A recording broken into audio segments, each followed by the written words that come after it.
ஆதிக்கபுரி கூச்சலெல்லாம் அரவம் ஒன்று தடிகண்டால் அடங்குதல் போல் அடங்கி போகும். சிறுநரிகள் வாழ் தூக்கி வாழல்ல வாழ் தூக்கி பெருதிடுவோம் வருக எனில் சிங்க ஏறுகள் பாய்ந்தோடி புகை இடுக்கினில பதிங்கிடுமோ.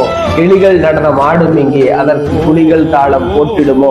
சங்கம் தரு தங்கத்தமிழ் வங்க கடல் பொங்கும் இனம் சிங்க குரல் எங்கும் எழ ஒன்றே குலம் என்றே சொல்லி வாழ்ந்த இனம். சங்கம் தரு தங்கத்தமிழ் வங்க கடல் பொங்கும் இனம் சிங்கக்குரல் எங்கும் எழ ஒன்றே குலம் என்றே சொல்லி வாழ்ந்த இனம். பண்டு கொட்டு கொண்டு கொடுத்த இனம் உண்டு கொழுக்க வந்த இனம். சிண்டு முடித்து சீர்குலையவே ஒரு சாதி தமிழ் சாதி பல சாதியானதே அதனால் பலவீனமானதே. சாதிகளே காணாத குரல் ஒலித்த பெருநிலத்தில் பாதியிலே வந்ததம்மா பல கோடி சாதிகளும்.